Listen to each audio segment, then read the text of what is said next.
Hola a todos, ¿cómo están? Vamos a hablar un poquito de blends.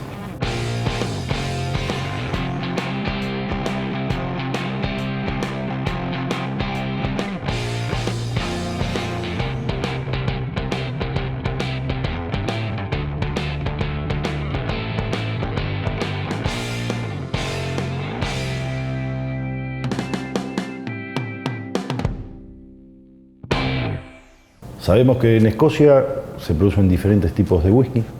Están los whiskies de malta, los single malt, ¿sí? Que son cebada malteada de una misma destilería. Están los whiskies de grano, esos whiskies que se hacen a granel. Y los whiskies blend, que es mezcla de whisky de grano con whisky de malta. Sabemos también cuanto mayor cantidad de whisky de malta haya en esa mezcla, ¿sí? Mejor va a ser el blend o va a ser un blend de mejor calidad. Bueno, vamos a hablar un poco de lo que es, digamos, la marca. El grupo Whyte & Mackay se destacó siempre por tener una de las personalidades más grandes dentro de lo que es el mundo del whisky. Estamos hablando del señor Richard Paterson. Segundo whisky, sí, por mucho tiempo más consumido en Escocia. Más consumido en Escocia, exactamente. Abajo del Famous Grouse. Exacto. Y bueno, hemos aprendido mucho también de Richard Paterson. Particularmente tuve la posibilidad de estar varios días con él y aprender muchísimo. Y una de las características de estos whiskies es que él cuando decide hacer esta conjunción de whiskies de malta y whiskies de grano, él siempre busca un perfil muy similar a lo que son los whiskies de antaño escoceses. Si nosotros, por ejemplo, estamos buscando algo suave, tranquilo, como para empezar, bueno, en Whyte & Mackay no lo vamos a encontrar. Sí nos vamos a encontrar con un whisky que es extremadamente equilibrado en cualquiera de sus expresiones y que además tiene la rareza de la edad en la etiqueta. Fíjense que acá tenemos un whisky de 13 años, como también hay versiones de 19, de 22 años, cuando sabemos que generalmente hay versiones de 12 años, 15, 18, 21 años. Y tenemos esta particularidad porque estos whiskies fueron añejados durante, por ejemplo, en el caso de el whisky más joven, era un whisky de 12 años, por ejemplo, que estuvo guardado durante muchísimo tiempo, ¿sí? En conjunción con otros whiskies que tenían más edad. Pero ¿qué sucede? Acá no es que hacemos un promedio de edades. No. Sí, lo que van a hacer es hacer el casamiento de todos esos whiskies, ¿sí? Los van a mezclar, en este caso se buscaron específicamente de diferentes regiones de Escocia, se mezclan y se dejan un año más, por eso es que tiene el número 13, porque estuvo un año más añejándose y haciendo que ese casamiento sea perfecto. Es lo que lo hace también Dewars, ¿sí? En muchas de sus expresiones es lo que lo hace un blend muy pero muy amable. ¿Por qué digo amable? Porque no vamos a tener esas chispitas en la lengua, ¿sí? Del whisky de grano que tanto molestan en alguna de las versiones más bajas, ¿no? Exacto. También trabaja muy bien con las barricas de Jerez. Sí. Casi todas sus expresiones tienen un Jerez bastante marcado, ¿sí? Sobre todo el 13 años. El 13 años termina siendo un blend con bastante sherry.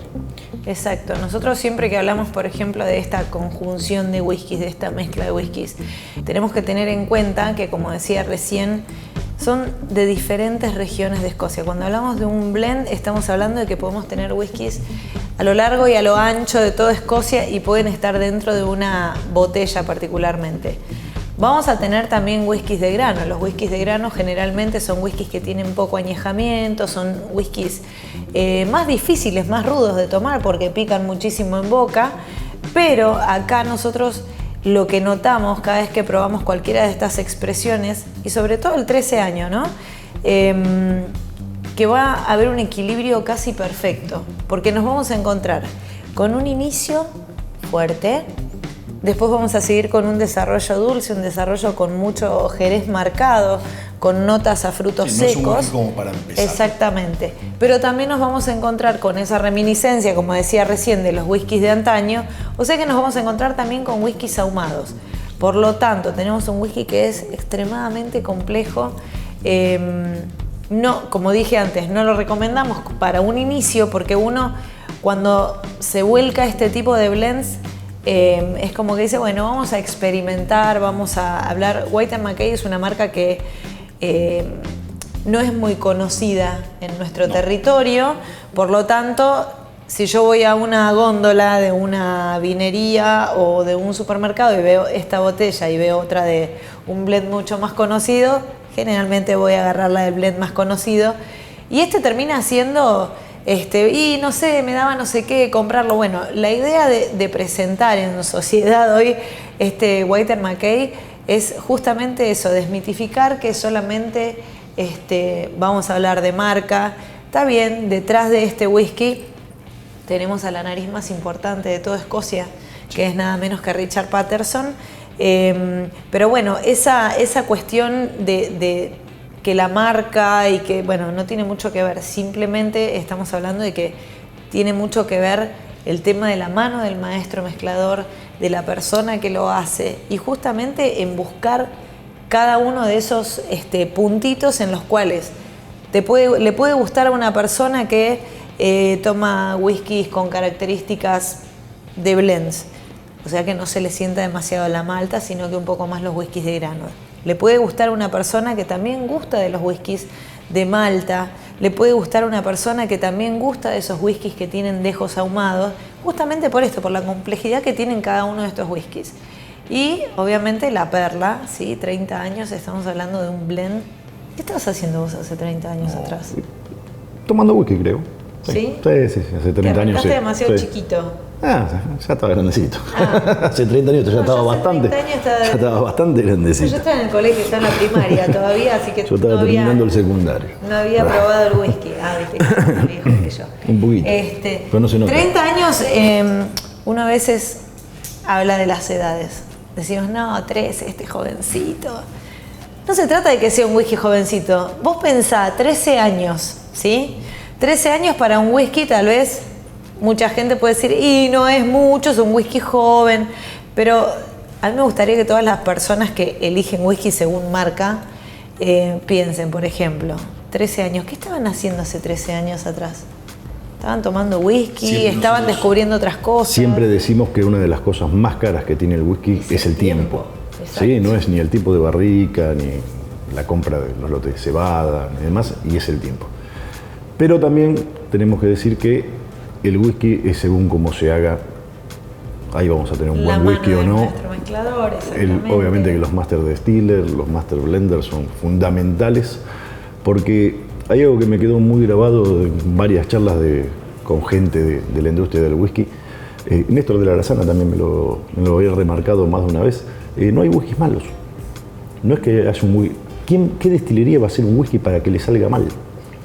Digamos, es algo ilógico, ¿sí? Hay whisky para diferentes culturas, hay whisky para diferentes momentos, hay whisky para diferentes bolsillos, hay whisky para diferentes países, hay whisky que están preparados para tomar con hielo, otros que están preparados para tomar solo, otros con Coca-Cola o con soda. Yo, por ejemplo, este tipo de blend a mí me gusta solo. Los blends muchas veces se toman con hielo, sobre todo los blends de baja calidad. ¿Para qué? Para bajar la acidez del whisky de grano. Por eso traen esos vasos grandes que se usaban antes, como On the Rocks. Todos vamos evolucionando, los whiskies también van evolucionando, aunque algunos dicen que van evolucionando, que a mí me parece que no. Todo va cambiando. Ya las maderas no eran como eran antes, la cebada no era como era antes, el agua no está igual que antes. Y sabemos que el whisky es todo eso, ¿sí? Toda la parte natural que obviamente se va alterando y van cambiando también los tiempos. Cambió la industria con la cantidad de whisky que se hace hoy en día, ¿sí? Son muy pocos, como Verónica había dicho en otro video, los que hoy están trabajando en forma artesanal. Les puedo asegurar, sin dar nombre, he ido a destilerías que no ves una sola persona trabajando. Se podría perder el encanto, pero los productos creo que siguen con muy buena calidad. Exacto. Muchos. Y basta con el tema de los años. Los años no nos van a asegurar tener, obviamente que hay productos añosos que realmente son espectaculares, pero los años no nos van a asegurar calidad en el whisky. Exacto. Sí, sobre todo porque ustedes imagínense que hace 30 años hay un montón de investigaciones que se fueron haciendo. y que se fueron dando cuenta de que, por ejemplo, había algunas alteraciones en la cebada, que producían determinados compuestos que no estaban bien. Y ustedes imagínense que al empezar a encontrar cada una de estas, digamos, de estas falencias en el whisky, se fue cambiando, se fue modificando. Y también lo que fue cambiando fue el clima. Por lo tanto, al cambiar el clima, las barricas evolucionan de otra forma. Entonces, nosotros cuando decimos, si tenemos un whisky de 30 años, siempre nos pasa que nos dicen, no, yo tengo un whisky que hace 60 años tenía mi abuela y que lo encontré ahora y que ¿cuánto vale? Siempre buscan el valor monetario y muchas veces hay que buscar también en cómo se hacía en esa época. Vos tenés que trasladarte, por ejemplo, tenés un whisky de 13 años, pero que lo tenías en la vitrina de la abuela y la abuela lo tenía hace 40 años más. No es que ese whisky tiene 53 años. Ese whisky va a tener 13 años porque salió con esa cantidad de años de una barrica. Pero va a ser muy diferente por el solo hecho de que ese whisky antes se hacía de otra forma. El suelo era diferente, el clima era diferente, evolucionó diferente y la madera de las barricas también era diferente. Bueno, saludo a todos. Nos vamos con un... en otro videito. 30 años. ¿Qué estabas haciendo vos hace 30 años atrás? Tomando whisky, creo.